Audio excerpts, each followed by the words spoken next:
Salam, birinci qruplar üçün nəzərdə tutulmuş OTK fizika suallarına baxırıq. İlk sualda, daha doğrusu 31-ci sualda fizika üçün ilk sualda. Verilmiş kütləli ideal qaz üzərində gedən bir proses var və qazın gördüyü işi soruşursa bizdən. Baxın, qrafikdə görürük ki, bu PV qrafikdir. Görülən iş nəyə bərabər idi? PV qrafikində fiqurun sahəsinə. Baxın indi, artda qalan fiqur hansıdır? Bax, budur. Burada da var bir trapeziya. Neynirdik? Trapeziyanın yanlarını toplayırdıq. Bir var 300, bir də var 100. Topladıq, elədik 400. Sonra bunu 2-yə bölüb, h hündürlüyə vururduq. Buradan da h bax buradadır. 0.2-dən 0.4-ə gəlib, yerdə qalıb 0.2. Buradan da ixtisarlarımızı aparırıq. 20 vurulsun 2-dən bu da eləyəcək 40. İkinci suala, yəni 32-ci suala. Maddi nöqtə radiusu 2m olan çevrə üzrə hərəkət edir. Radius vektorun dönmə bucağının zamandan asılılıq qrafiki verilmişdir. Maddi nöqtənin xətti sürətini hesabla deyir. Xətti sürət üçün V bərabər idi. Omega vurulsun R-ə. Buradan, bax bu tənliyə əsasən T-nin qarşısında nə var idi? Omega. Çünki phi bərabər idi. Omega T-yə yadınızdadırsa. Aha, omeganın qiyməti 4, radiusun qiyməti isə 2 metr olarsa, onda cavab eləyər 8. 33-cü suala baxaq.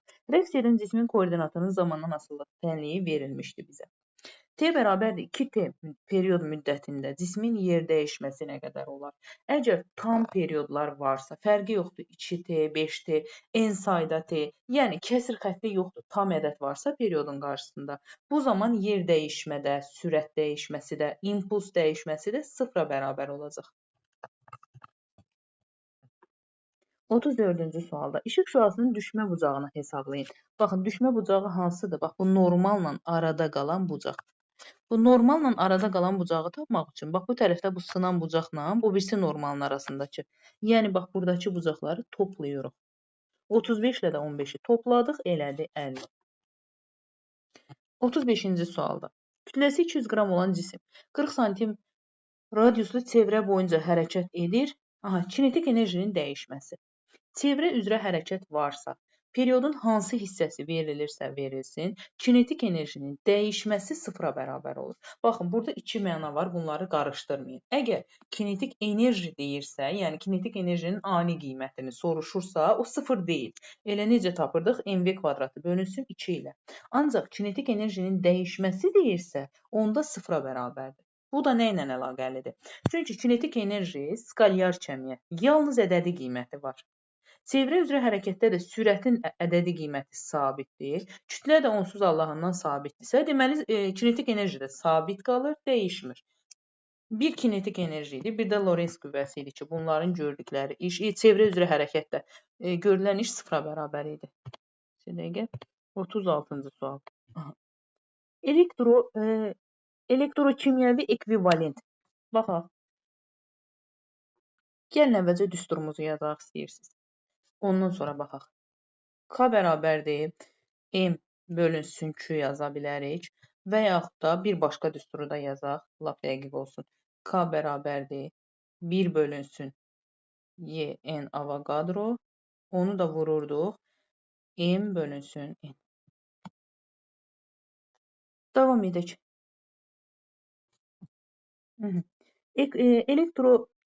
Elektrolitdən cərəyanın keçmə müddəti ilə tərs mütənasib asılıdır. Baxın, burada fikirləşə bilərsiniz ki, M, Q-nün də yerinə IT yazsaq, deyərik ki, hə, tərs görsənir. Ancaq, bax, bu K ki var, elektrokimyəvi ekvivalent. Nələrdən asılıdır?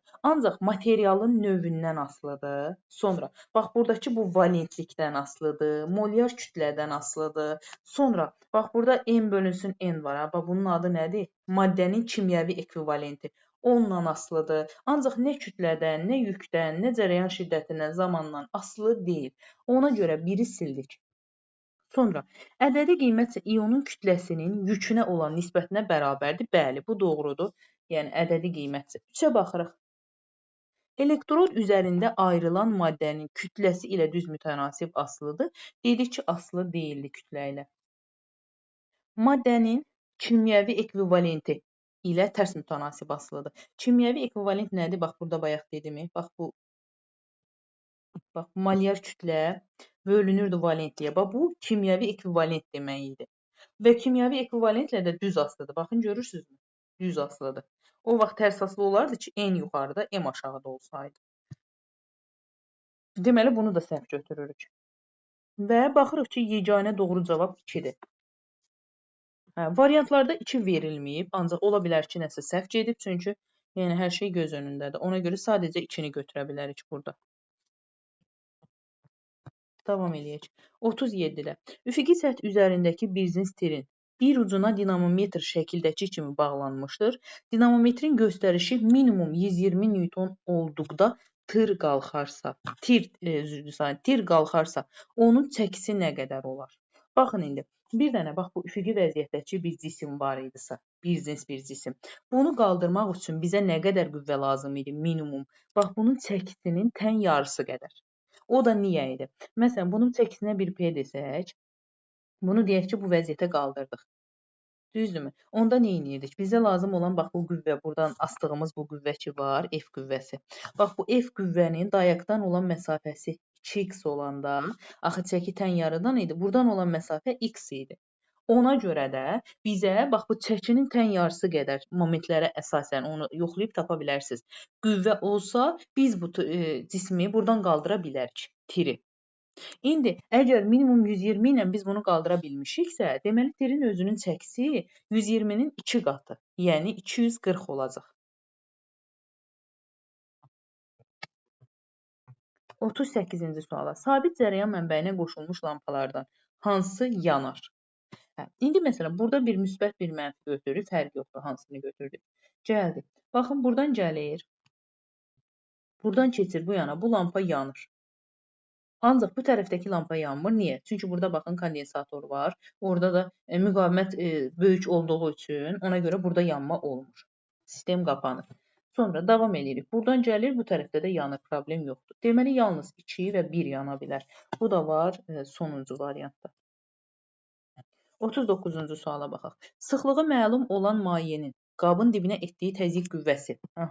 Nəyin təzyiq qüvvəsi? Mayenin təzyiq qüvvəsi. Baxın, bunu qarışdırmayın. Biri var qabın səthə göstərdiyi təzyiq qüvvə, biri də var maye. İşin içində maye varsa, təzyiq qüvvəsi nəyə bərabər idi? Deməli, Rho, J, H, bir də qüvvə olduğu üçün təzyiq qüvvəsi. Bir də bunu S-ə vurmalıydıq. İndi, deməli, bizim əlimizdə nə var? Hansı cihazın köməyi ilə? Sıxlığı məlumdursa. Baxın, burada sıxlıq məlumdursa, J onsuz sabitdir yer kürəsinə əsasən. Qalır hündürlüklə sahə söhbəti ki, bunu da metrlə, yəni məsafədir də. Hansısa bir metrlə ölçə bilir, ölçü lenti. Ölçü lenti ilə ölçüb təyin edə bilərik. Sonra 40-cı suala baxaq. Keçirici konturdan keçən maqnit selinin zamandan asılılığı verilib. Hansı qrafik bu konturda yaranan induksiyanın asılılığına uyğundur? Deməli, bunu nə edək ən yaxşısı? Bax, biz bilirdik ki, EHG bərabər idi mənfi finin törəməsinə. Düzdürmü? Buradan da törəmə alsaq, qalır mənfi 3. Bunu da onsuz da sıfırdan aşağı götürə bilmədiyimizə görə və sabitdir, görürsünüz, dəyişmir. Ona görə 3-ün sabit qiymətini götürürük sadəcə. Gəldik 41-ci suala. Sarğacın maqnit sahəsinin enerjisinin maqnit selindən asılı qrafiki verilmişdir. Sarğacın induktivliyini hesablayın. İndi burada nə edirik? Biz enerjinin elə bir düsturunu götürməliyik ki, burada. İçində həm maqnit seli olsun, həm də induktivlik olsun. Yazıram, enerji bərabərdir. Fi kvadratı bölünsün 2L. Buradan da bax bu induktivliyi axtarırıqsa biz nə edərik? Yerin dəyişərik. İnduktivliyi gətirdik bura. Enerjini də gətirdik bura. İndi fi'nin kvadratının yerinə bax bir dənə interval götürək. Məsələn bax bunu. Fi kvadratının yerinə yazıram 0,4 bölünsün 2 burada var. Enerjini də yerinə yazırıq 0,1. Buradan da ixtisar elədik 0,2. 0,2-ni də 0,1-ə böldük. Eləcə 0,2 qaldı. Daha doğrusu 1-ə böldük. B variantı.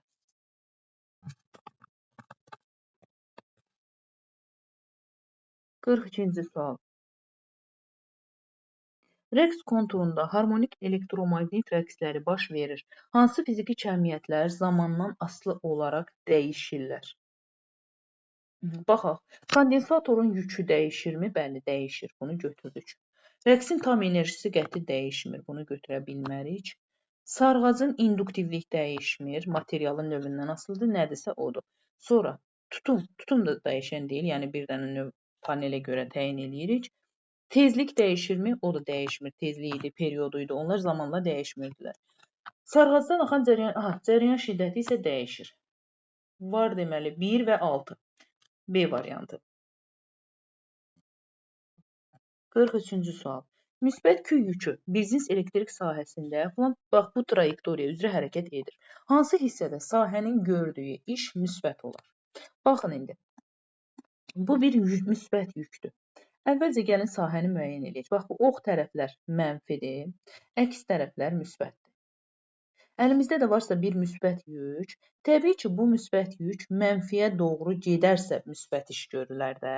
Çünki mənfi müsbəti cəzb eləyir, müsbət müsbəti itələyir. Ona görə bu mənfiyə doğru harda gedir? Baxın, bu hissədə. Bu da var A və B. Əks tərəfdə, bax, burada mənfidir, burada isə perpendikulyar olduğu üçün sıfırdır. Yalnız A və B-ni götürə bilərik. Bu da var sonuncu. Yoxsa bu deyil, bir dəqiqə. A, B harda var? Burada. A, B isə D variantında. 44-cü sualda hansı ifadələr doğrudur? Baxaq, yarımkeçirici kristala akseptor aşkar daxil etdikdə. Deməli, əlimizdə var bir yarımkeçirici kristal. Deyək ki, məsələn, rastgələ belə bir şey deyək. Valentliyini 3 valentli bir təxmini 3 götürək, davam edək. İndi bir akseptor aşkar gətiririk kənardan və gətirdiyimiz aşkar akseptordursa, bu o deməkdir ki, gətirdiyimiz aşkarın valentliyi birincinin valentliyindən azdır. Yəni bu kristalın valentliyindən. Bunu da rastgələ 2 götürək özümüzdən. Az imiş ki, akseptor olub da, yəni bundan özünə çəkib. Əgər donor olsa, buna vermək üçün gələrdi. İndi bunu müəyyən elədik. İndi nə edirik? Bax, birinci tərəf, məsələn, 3 valentli rastgələ götürmüşük. Deyək ki, bunun 3 dənə elektronu var. Digər tərəfin isə 2 dənə elektronu var. Onda nə baş verəcək? Deməli, bu akseptor olduğu üçün bunun elektronunun birini alacaq özünə. Bunun elektronunu aldı mı? Burada artıq içi boş qaldı, deşik qaldı, belə deyək. İndi biz birinci tərəfə əsasən müəyyən eləyirik. Baxın, aşkarın akseptor, donor olmasını aşkara görə müəyyən edirdik. Gətirdiyimiz aşkara görə. İndi baxırıq digər tərəf, birinci tərəfə. Yəni əsas tərəfimiz isə birinci tərəfdir. Baxın indi kristalda elektronların sayı artdı. Xeyr, gördük ki, biz dənə elektron verdik buna. Ona görə elektronumuzun sayı azaldı. Ancaq deşiklərin sayı artdı. Bəli, deşiyin sayı artdığı üçün bunu götürdük. Davam eləyək. Deşik nə idi? P-tip yoxsa N-tip? P-tip idi, pozitiv. Ona görə P-tip yarımkeçirici alındı əlimizdə. Deyərsiniz ki, burada da elektron artdı. Bax, burada sol tərəfdə, sağ tərəfdə elektron artdı. Birinci tərəfdə deşik artdı. Hə? Nə üçün deyək ki, P-tipdir? Niyə demirik? N-tipdir. Çünki biz əsas olaraq əlimizdəki, bax, bu kristal var, birinci. Bax, buna baxırıq, bu yarımkeçiriciyə. Bizə maraqlı olan yarımkeçiricidir, gələn aşkar deyil. Yarımkeçiricilər də deşik qaldığı üçün, deməli, P-tip yarımkeçirici almış olduq. Bu da var 2 və 3-də Y variantında. 45-ci suala baxaq. Hansı halda cismə təsir edən ağırlıq qüvvəsinin işi mənfi olar? Ağırlıq qüvvəsinin işi. Baxın, əgər cisim yuxarıya doğru gedirsə, axı ağırlıq qüvvəsi hər zaman aşağıya doğru çəkirdi. Bunu yazaq, F ağırlıq. Onda ağırlıq qüvvəsi mənfi iş görmüş olacaq. Cisim aşağıya doğru gedərsə, ağırlıq qüvvəsi də aşağıya doğru olduğu üçün müsbət iş görüləcək. Yox, müstəvi səthdə hərəkət varsa, bu sağa sola hərəkətdir, heç ağırlıq qüvvəsi ümumiyyətlə iş görmür, gördüyü iş sıfıra bərabərdir. İndi bizə lazım olan nədir? Mənfi. Mənfi olması üçün nə etməlidir? Cisim yuxarıya doğru hərəkət etməlidir. Baxaq, qaldırılır. Bəli, qaldırılırsa götürə bilərik. Aşağı endirilir, xeyr, bu müsbətdir. Müstəvi hərəkət. Baxın, üfüqi istiqamətdə hərəkət, müstəvi hərəkət üzrə hərəkətdir də. Burada da ümumiyyətlə iş görülmür, sıfırdır. Deməli, bizə lazım olan sadəcə birinci variant oldu. Bu da C variantıdır. Davam eləyək.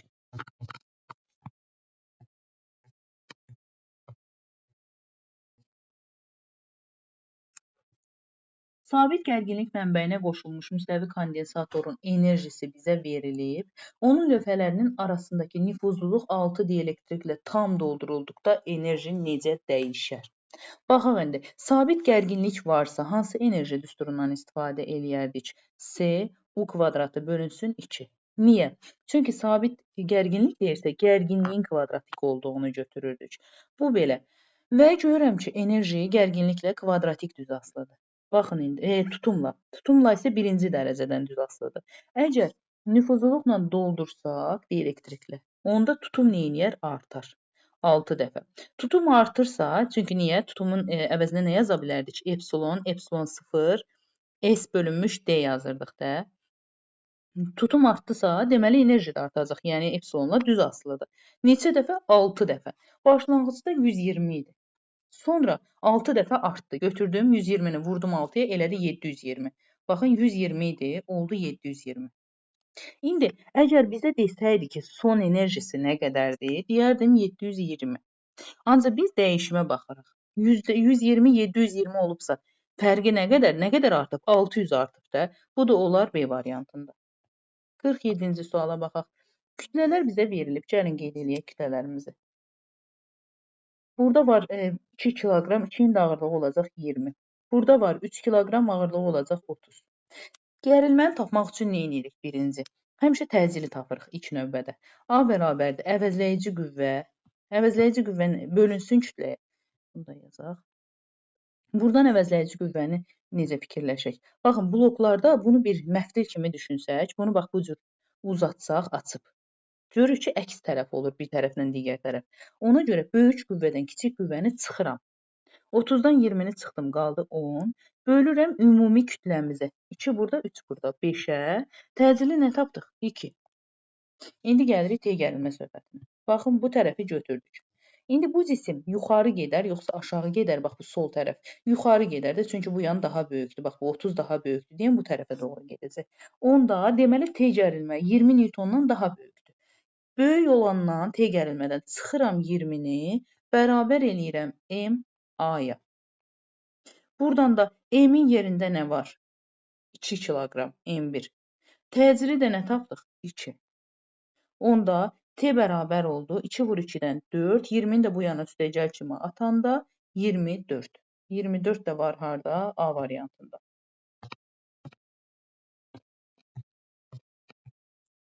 Baxaq.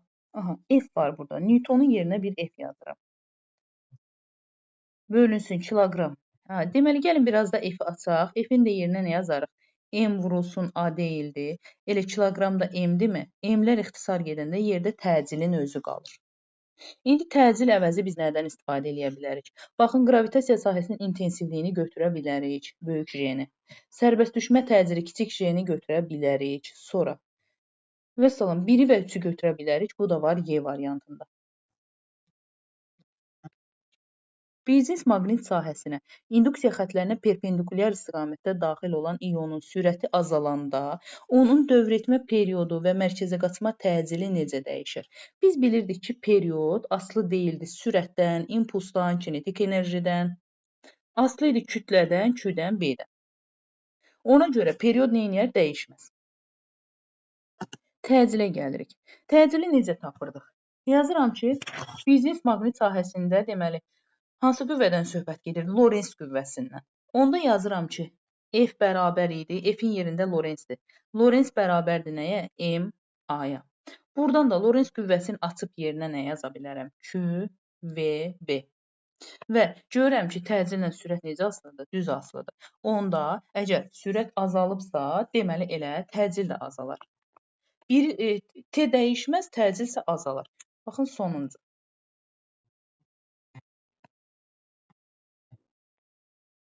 Gəldik 50-ci suala. Uclarındakı gərginlik 8 volt olan, düz naqil induksiyası 0.4 olan biznes maqnit sahəsi. Aha, bax, belə biznes maqnit sahəsi var. Və bir dənə də düz naqil induksiya xətlərinə perpendikulyar yerləşir. Aha. Sonra naqilin uzunluğu verilib, müqavimət verilib, amper qüvvəsi soruşulursa, F amper bərabər idi nəyə? 1 I L sinus alfaya. Da bu perpendikulyar olduğu üçün sinusa 1 qiymət alır. Da sinusa ehtiyacımız qalmır. İndi neyniyək burada? B induksiyanın yerinə yazıram 0,4. Cərəyan şiddəti. Baxıram, cərəyan şiddətinin konkret qiyməti verməyib, ancaq əvəzində mənə nə verib? Gərginlik verib, müqavimət verib. Cərəyan şiddəti bərabər idi nəyə? Gərginlik bölünsün R müqavimətə. Buradan da 8-i bölürəm 2-yə, eləyir 4. İ'nin yerinə də yazıram 4. İndi gəldik uzunluğa da yazdıq 0,3. Aha, baxaq. Deməli, 1,2, 4 də vurduq, 8, 4. Hə, indi bizdən cavabı M-lə istəyib deyəm. Bir dəfə də bunu minə vururuq. Deməli, minə də vuranda buradan da 2 dənə 0 gəldi. Bu da eləyir 480 A variantı. Davam edək. 51-ci suala baxaq. Maddi nöqtənin koordinatının zamandan asılılıq tənliyi verilibdir. Onun təcilinin x oxu üzrə proyeksiyası nəyə bərabərdir? Təcili necə tapırdıq? Bax, burada törəmə ilə. Deməli, 2-ni vurduq, 3-ü vurduq 2-yə, bu da elədi 6, müsbət 6, həm də B variantı. Sonra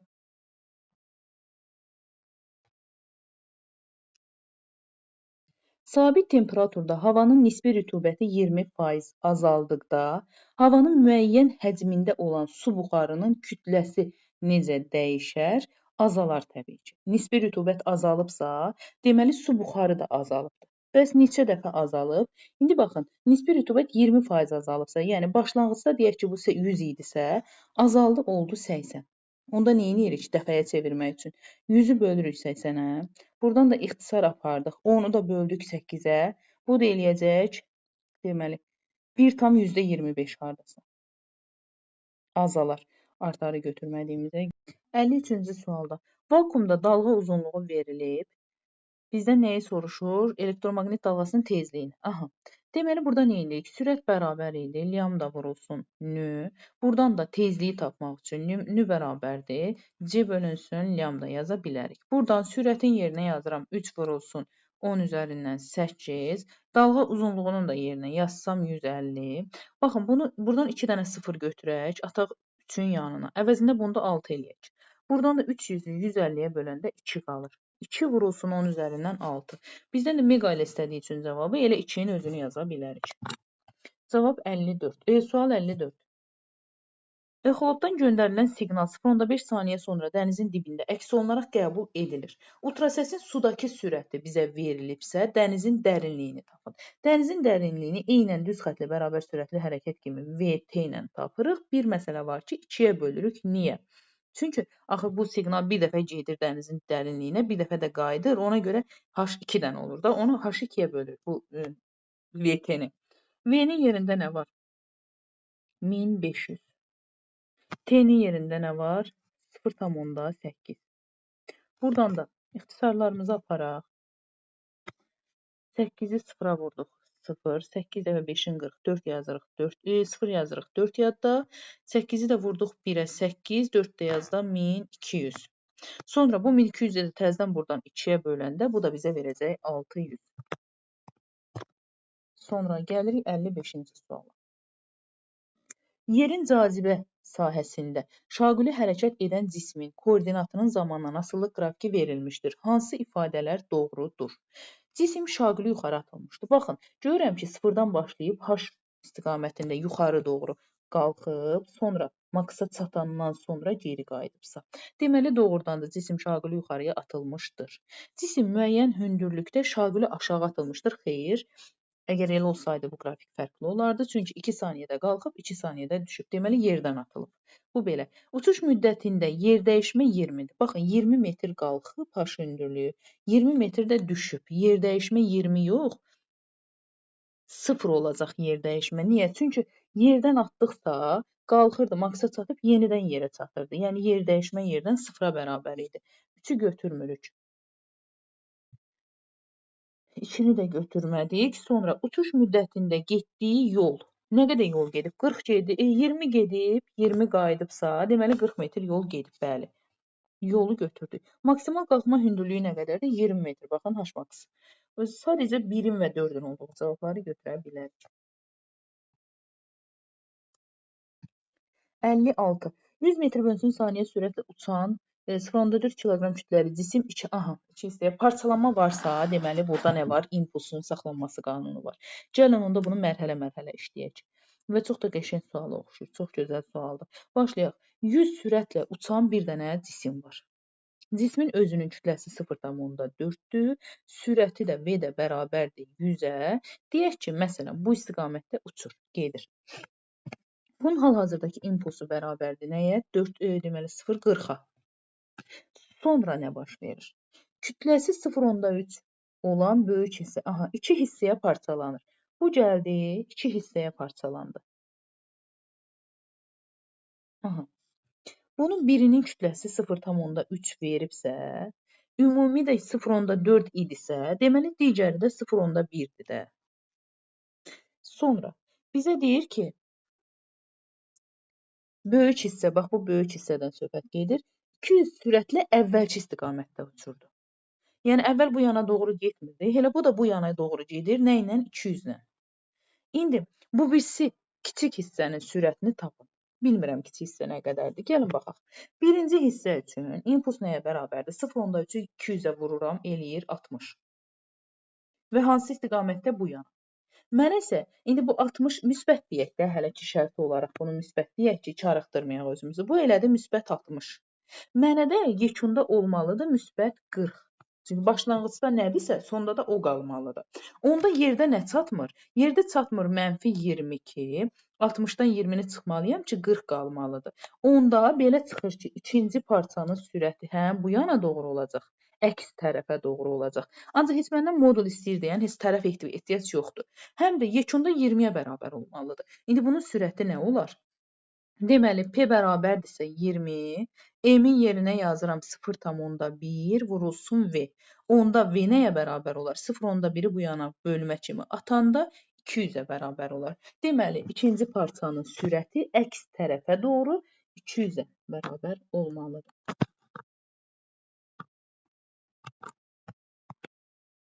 Gəldik 57-ci suala.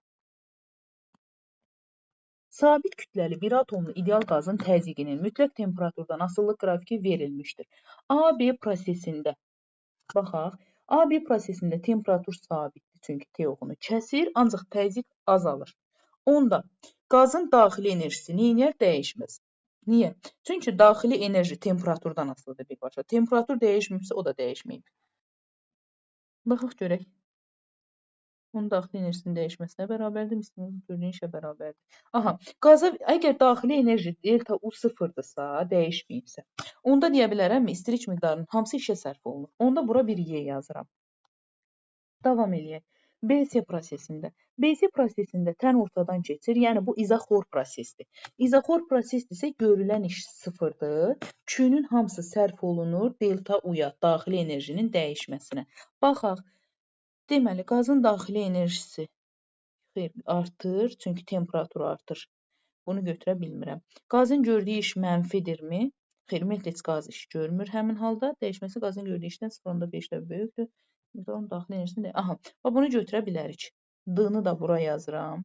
Sonra görək nə var burada. Üçüncü prosesdə. CD prosesində görək nə baş verir. CD prosesində təzyiq sabitdir. Təzyiq sabitdirsə, deməli qaz Q var, bu istilik miqdarı. Bunun 0,4-ü sərf olunur görülən işə, 0,6-sı sərf olunur daxili enerjinin dəyişməsinə. Onda, deməli, baxın, burada 1,5 dəfə böyükdür. C-ni götürə bilərik, bax, bura. Vəssalam. Başqa da heç nə. Bax, elə bunların özüdür. Sonra gəlirik 58-ci suala. Baxaq. Verilmiş kütləli ideal qazın sıxlığının temperaturdan asıllıq qrafiki verilib. B və C hallarına uyğun qiymətləri təyin edib, qazın təzyiqinin temperaturdan asıllıq qrafikini qurun. Baxın indi, başlanğıcda A nöqtəsindən başladı. Bax, görürük ki, buradan, bu sıxlıqdır. Nə baş verir? Sıxlıq azalır, temperatur artır. Yəni, nə izoxor proses deyil, sıxlıq azalırsa, nə də izotermik proses deyil, temperatur artırsa. Deməli, bu necə prosesdir? İzobar prosesdir. Bunu tapdıq, izobardır. Və temperatur neynədir? 2 dəfə artdı. Görürsünüz, T0-dan 2T-yə. Temperatur 2 dəfə artdısa, deməli həzm də 2 dəfə artacaq. Onda izobar olmalıdır. P oxunu kəsməlidir. Və həzm də 0-dan 2-0-a qədər, bura qədər artmalıdır. Bax, bu belə. Sonra, ikinci halda, baxın, R-nu kəsir, sıxlığı kəsir. Deməli, bu necə prosesdir? İzoxor prosesdir. İzoxor prosesdirsə həzm kəsiləcək. Bu belə. Sonra, həzm kəsiləcək, ancaq temperatur 2 dəfə artıb. Temperatur 2 dəfə artıbsa, təzyiq də temperaturla düz asılı olduğu üçün, deməli, təzyiq də 2 dəfə artacaq. İndi elə eləməliyəm ki, həzm kəsilsin, təzyiq artsın buradan bu yana doğru. Bax, qrafik olaraq yekunda bu qaldı əlimizdə, görürsünüzmü? Qoy bunları silim. Bu cür. Sonra, gəlirik 59-cu suala. Şaqilə qoyulmuş dəmir lövhə, ona yapışdırılmış çəkisi 18 Newton olan maqniti 60 Newton qüvvə ilə özünə cəzb edir. Nə demişdik həmişə? Bu cür məsələ sualları olanda çalışırdıq, neyəyək? Onu şəklini çəkək, bir ən azından təsəvvür eləyək, bir fikrimizdə, təsəvvürümüzdə canlandıraq. Neyəyək? Bir dənə dəmir lövhə var, şaquli istiqamətdə qoyulub. Bax, bu istiqamətdə qoyulmuş bir lövhə var, şaquli. Və ona yapışmış çəkisi 18 olan bir dənə maqnit var. Ona da bir maqnit yapışdırırıq. Onun da çəkisini tən ortadan aşağıya doğru 18 qəbul edirik. Sonra maqniti deyir ki, maqnit lövhəyə 60 Newton qüvvə ilə cəzb olunursa, onda bax bunu cəzb olunursa, bu maqnitdən lövhəyə doğru bir dənə 60 Newton qüvvə cəzb edirsə, deməli lövhə də onu əks tərəfə doğru reaksiya verir 60-dan. Buna da deyirik reaksiya qüvvəsi. Sonra bunu təsəvvür elədik, gözümüzün önündə canlandırdıq. Davam eləyək indi. Deyir ki, maqnitlə lövhə arasındakı sürtünmə əmsalı ən az nə qədər olmalıdır ki, maqnit sükunətdə qalsın. Deməli, maqnit neynəməlidir? Aşağı doğru düşməlidir. Çünki onu aşağıya çəkən bir ağırlıq qüvvəsi var. Ancaq maqnit aşağıya düşmürsə, deməli bunun əks tərəfə doğru da bir dənə nə var? Sürtünmə qüvvəsi var. Bunu fərqli rənglə göstərək. Sükunət sürtünmə qüvvəsi. F sükunət yazıq buna da. Və biz bilirdik ki, F sükunət qüvvəsi sürtünmə nəyə bərabər olurdu? Elə bax bu dartının özünə 18-ə bərabər olmalıdır ki, yekunda bunlar tarazı qalsınlar, tərpənməsin. Sükunətdə qala bilsin. Onda yazıram ki, F sürtünmə bərabərdir 18-ə. Yaxşı, bəs F sükunət sürtünmənin düsturu necə idi? Mü-N. Mü-nü yenə də yazıram, mü-N bərabərdir 18. Buradan da bizə nəyi soruşur? Sürtünmə əmsalını soruşur, mü-nü soruşur. Onda mü bərabərdir 18 bölünsün N. N-in reaksiyanda yerinə nə yazırıq? 60. Buradan da ixtisar eləyək. Hər iki tərəf altıya ixtisar getsə 3 burada, 10 da burada. Yerdə qalır 0,3 və ya 3 bölünsün 10. İndi cavab necə verirlər? Elə götür. Ya açıq sualdır yoxsa. 60-a baxaq. Yəni, açıq sual olsa da iki halı da yazarsınız. Hansını götürərlər, götürərlər. Əsas odur ki, siz yazın. 60-a baxaq. Rezistor və lampa qoşulmuş dövrənin bir hissəsi verilmişdir. Aha, rezistor və lampa qoşulub. Dövrəyə qoşulmuş cihazların göstərişindən istifadə edərək elektrik cərəyanının lampadan ayırdığı gücü hesablamaq olar. Bu cür dövrənin sxemini əlavə olunan elementlərin adlarını yazmaqla tamamlayın. Gücü ölçməliyiksə, gəlin əvvəlcə nə edək? Gəlin bunu tamamlayaq. Çünki burada bir dövrən, bax, bu deyək ki, məsələn, bu müsbət tərəfdir.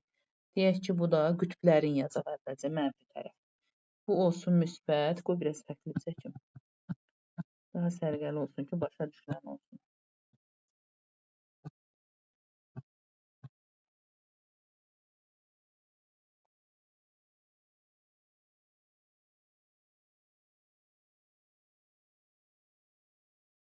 Qütblərini qeyd elədik. Sonra. İndi bizə deyir ki, gücü. Gücün əvvəlcə gəlin düsturlarını yazaq. Gücün hansı düsturları var idi? U kvadratı bölünsün R var idi. Sonra U, I, T var idi. Sonra nə var idi orada? I kvadratı R var idi. İndi burada nə edə bilərik biz? Baxıram ki, biz nə etməliyik? bizə lazımdır gərginlik. Çünki biz onu hesablamaq istəyiriksə, gücü hesablamaq istəyiriksə, baxın, hesablamaq istəyirik. Bizə heç bax bu rezistordakı müqavimətin də qiyməti verilməyib. Gərginlik haqqında məlumat yoxdur, cəryan şiddəti haqqında məlumat yoxdur. Yəni bu düsturun hansından istifadə ediriksə eləyək, bizim əlimizdə heç bir məlumat yoxdur. Ona görə ən azından bax ortadakı bir düsturu istifadə etməliyik ki, biz oradan gücü tapa bilək. Yəni buradan niyə? Çünki R bərabər idi nəyə?